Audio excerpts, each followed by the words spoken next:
Welcome to Pioneer Mindset, a place where we challenge our mindset and address the discomfort in both business and life by finding clarity resulting in bold conviction.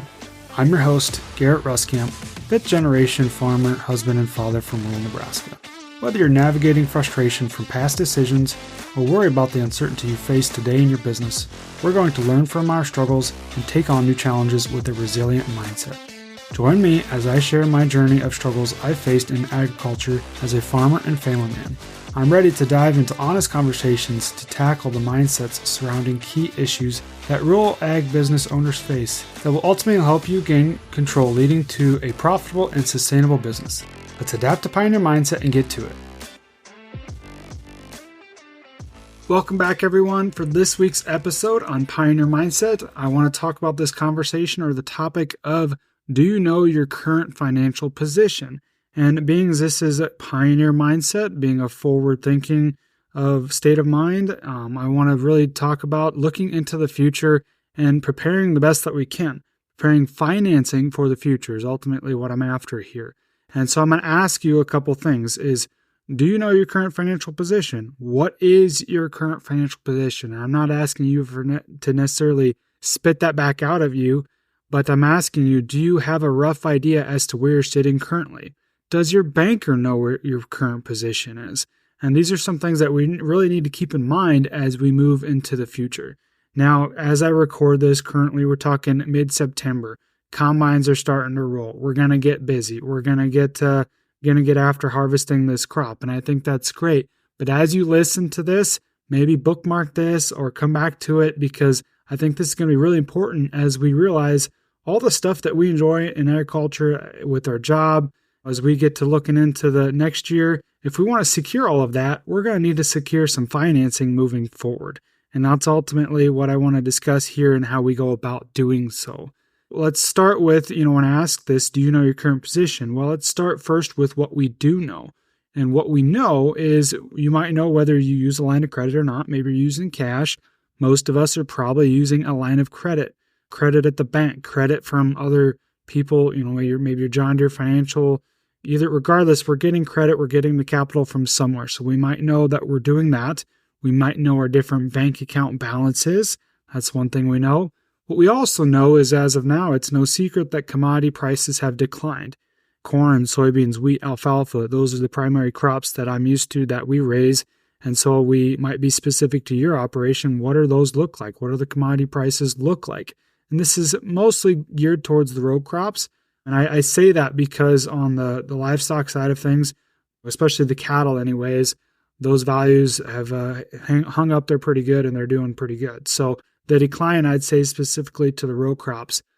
Considering your livestock operation, you need to keep in mind maybe you're buying those different inputs. So it's good to know those as well. But back to this is we might know roughly how much that those prices have declined. You can look back a year ago or even at the beginning of the year and maybe they pulled $1 off corn, $2 off of soybeans. So we might have a pretty good idea as to how much those prices have declined. Now, the other thing that we kind of know at this stage is that equipment values have declined as well. That there too is kind of a hard value to actually know, but we might have a pretty good idea as to, wow, things look like they pulled back 10, 20, maybe 25% from where they were just even 6 months ago. And so we might know roughly how much that those have pulled back. Now, what we don't know is how these decreased commodity prices will affect us, how these decreased equipment values will affect us. Now, the big thing here, going back to the commodity prices, is the thing that we don't necessarily know is how is this going to affect our overall position or even our current position as we relate to working capital. That's the one thing I want to talk about a little bit is working capital, because that's the one thing that your banker's really going to be focusing on, because our working capital has decreased a lot. If you're not in tune with your current financial position, with these commodity prices pulling off from what they have, that's really going to hurt our working capital. And what that affects is ultimately long-term is how we move forward, how much cash we're going to have on hand to operate into next year, how we're going to be able to actually pay back our line of credit balances that we currently have. You might currently know your line of credit balance, but do you know how you're going to be able to pay that back and how literally these decreased prices is going to affect your working capital? And that's the one thing there with your working capital. If you don't know, basically that's your current assets minus current liabilities. That's going to be one of the key ratios, key performance indicators that your bankers are going to be looking at. That's one thing that we maybe don't know exactly how that's going to affect us.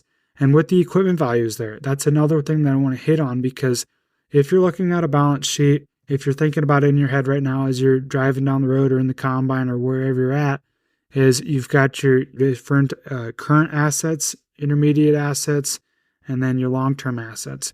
Now, I'm guessing for majority of you, there might be a pretty good value there in the long-term assets, being real estate, different things like that are your long-term assets. But the next biggest value is generally going to be your equipment values, because we have a lot of capital, a lot of funds, a lot of money, our hard-earned equity wrapped up into equipment. Because usually that's what happens if we make any sort of money in a year. We're going to go invest it back into the operation to help with the efficiencies, and that generally means with equipment. So being the equipment is one of the greater assets, or value-wise, a lot of value wrapped up into the equipment. If we take that and we shave off 20, maybe even 30%, I really feel like with this downturn in these equipment prices, if we're being honest, that is going to knock off a lot of equity that is just poof, almost just gone instantly like that. And then you add that on top of these grain prices that have declined, and you're going to be knocking off a lot on your, if you want to call it net worth, or maybe what you're able to borrow, your leverage with your bank. You're going to be knocking off a lot of that overall number from where it was just even 6 months ago. So these are some things that we really need to be thinking about. And so the reason that I want to talk about all this is some of the goals of this conversation are, do you want to farm on next year? I'm just asking you this right now. Do you want to farm next year? Well, if you do, I'm guessing you do. If you're like me, yes, that's what we want to do. Like, no kidding. But if we're going to do that, we need to have capital to be able to purchase our inputs, be able to continue to pay our bills, pay our land rent, to pay our property taxes, all that stuff that comes up. We need to be able to have capital to do that, whether that's a line of credit, maybe that's using cash if you're fortunate enough to do that. But we need to have some sort of money to be able to operate. And so that's why I want to be talking about this, because we need to a certain extent, we need to be thinking about our line of credit renewals that will be coming up in the future. Now, I realize that might be a ways off. I realize that might be down the road 4 or 5 months. And you're like, dude, why are you talking about this? I need to be in the combine. I need to be in the truck. There's a lot of other things I need to be doing rather than focusing on this. Well, that might be. But guess what? Your bankers is probably thinking about this. And the whole goal that I want to get around to is we need to start thinking like our banker. Now, start thinking like your banker, but I'm not necessarily talking about thinking about your tea time that you got this evening, or what time is it so we can get off at 5 o'clock and go do other things and get out of here, or maybe even climbing up that ladder in the bank and trying to impress the higher ups. I'm not necessarily saying you need to start thinking that way, but we need to start thinking about the things that your bankers are going to be seeing coming up in the future as well. I guarantee that they're in tune with where these commodity prices are and these equipment prices are. And so I'm going to go back to this original question is, do you know your current financial position? And does your banker know your current financial position? I think as we want to start being a little bit more proactive, a little bit more forward thinking, that's what we're trying to do here on Pioneer Mindset. That's one thing that I think we need to really be focusing on, is trying to take the time to know our current financial position. And so going to thinking in the future, thinking about your line of credit renewal whenever you guys get ready to do that. Maybe it's in December. Usually those are first part of the year, so it might not be January to February.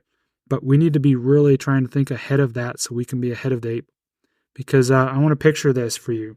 What is it like when you typically go into your banker's office for that line of credit renewal?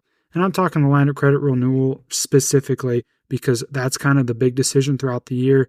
The one time that we're specifically going to be in our banker's office trying to figure out the details of essentially our relationship with them moving forward for the next, at least 12 months or into the foreseeable future. So that's the one time. I'm not just talking you going in there shooting the shit every now and then. I'm talking, let's get down to business and figure out the details of this relationship and what things are actually going to look like. So when you go into your banker's office for that renewal time frame, What is that like? What do you feel like when you're sitting in that chair? Are you spinning around? Are you nervous? Are your palms all sweaty? Are you feeling like somebody turned up the thermostat, feeling like it's getting hot up in here? Are you literally thinking about maybe giving flashbacks to when you were, say, a kid sitting in a principal's office, not 100% sure what they were going to say, feeling like they had the power over you, feeling like they're going to dictate the conversation and where things are going to go? And ultimately, some of the conversation where things go depends on the mood that they're in. I feel like these are some things that I want you to think about. And as you're wherever you're at right now, as you're listening to this, feel those feelings. What are they like coming back to you? If you're like me, you get rather uncomfortable when we think about these conversations. Or maybe you're the rare exception here where it's a breeze when you go in your banker's office and you're best buddies and you get along just fine.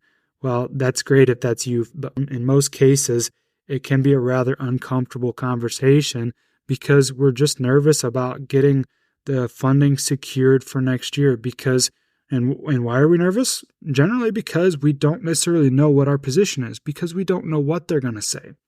That's ultimately why we're having this conversation, so we can be thinking about this in advance, so we can have this conversation now, so we can focus on our business.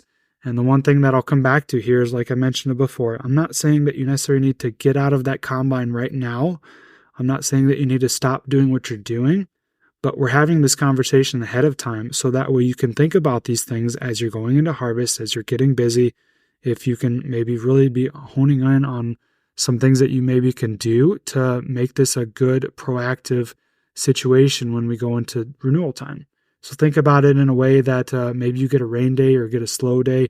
Let's take advantage of those time frames so we can actually work on some of this stuff. And so as we kind of talk about this, I want you to think about, like I said, go back to thinking of like your banker is. What is your banker actually going to be going through as they look at how the farm economy is looking, how this downturn in the ag economy is looking? I bet you they're getting pretty damn nervous as well. They're the ones that have their asses on the line to a certain extent, or I should say it's the higher ups with basically having to worry about satisfying, maybe trying to get all your ducks in a row so you can actually secure funding. Because that's the one thing I want to hone in here is I think it's going to be really hard for a lot of people to somewhat secure funding next year because our financial positions are going to take a huge hit. And so when it comes to securing our funding for next year, we're trying to figure out what is it that we actually need to do? What is it that we need to present to our bankers? And they're probably thinking in a way that they're looking at all their customer portfolio. They're probably trying to figure out which ones are going to be high risk, which ones are going to be having hard conversations with. And I can guarantee you there's probably going to be a lot of situations where some of these operations are not going to secure funding for next year, or it's definitely not going to be as easy because of just literally the downturn. You're going to be taking off equity off of the operation, and yet you're going to be maybe carrying some losses from this year, trying to secure funding from next year. All of this is going to be quite hard for those bankers to do and to get done. And it's ultimately going to take a lot longer to get all of these line of credit renewals taken care of as well. And so the reason I bring this up is if we can maybe get on top of our financial position, maybe we can actually send them all of our information ahead of time, maybe send them something towards the end of the harvest. Once you bring that crop in, you have a rough idea what it's going to be worth. You're going to be able to maybe update your equipment values to what realistic values are. And that's something that we can do to really be proactive in showing them we know what our position is. We know that maybe we're going to carry over a $50,000 loss. We know that we're going to need $500,000 line of credit for next year. We know that we actually did our due diligence and update our equipment values, which is going to subtract basically maybe $200,000 off of what we had had on there before. So these are the things that we're updating and we're presenting it to them. That way, basically they're aware that we are aware. They know that we're on top of our numbers and they can have confidence that they don't have to worry about us. Now, that being said, when it comes for them to come to you, when you go in there to do your line of credit and you do all this stuff, you stay on top of your numbers, they're not going to be worried about you as much. Because sitting back, going back to thinking like the banker, I can only imagine, I should say, that after a long day of trying to do all these renewals, staring at numbers that look negative, that can be pretty cumbersome. That can be pretty negative. And they're just like us. Their husbands, their fathers, they got to go home, and then they got to realize that all the hardships of the day. So you got to realize what they're going through too is they're not going to have an easy time. So if we can make it easier on them, that's going to make overall our line of credit renewal go a lot faster, go a lot smoother. And that's really what I'm trying to hone in here. And I hope you're kind of following along with this conversation, but we need to do our due diligence, and we need to be thinking about this in the near future, not putting this off, not putting off the inevitable, not putting it off because we don't know what things will look like or we're scared to face the truth. That's one thing here is we need to kind of take ownership of where we're currently at. And that's why we need to actually know what our current financial position is. And as we get to wrapping this up, that's one thing that I try to focus on with Pioneer Farmer. That's one thing that I try to use a tool that we have so we can input all of this information and easily be able to export this over to your banker. So that way they know exactly what your position is as well. And then they're not going to be as worried about you because you might be forthcoming with some of the challenges that you're facing. And they're just going to really appreciate that character that you're coming to the table with to really help secure essentially your line of credit for next year, your capital, your funding for next year. So that way you can really do what you want to do, and that's continue farming. And so that's why I wanted to bring this conversation up today is if you want to continue farming for next year, if you want to secure your capital and you want to make sure this renewal season goes smoothly, these are some of the things that we need to be considering. So I hope you found value in this, and I really would appreciate if you reach out if this is something that concerns you going into next year. If you want to learn more about how you can use different tools to utilize and to basically become a grade A customer with your bank and with your banker, and so you can really help them along with the process of renewing your line of credit and your funding for next year, please feel free to reach out to me and Pioneer Farmer, and I can show you some of these tools and the processes that we have available that I've built out and that I've utilized myself as we move into basically the end of 2024 and focusing on 2025. So I really hope you found value in this, and please feel free to reach out. And basically that's all I got for today. So we will catch you next time. Thanks for tagging along with me today as we sharpened our mindsets. If you've gained insight from today's episode, be sure to take a screenshot to share or send this episode to somebody who might also find value in it. For more, follow me on Instagram at Garrett Ruskamp or on Facebook, and join me next time for more conviction through clarity.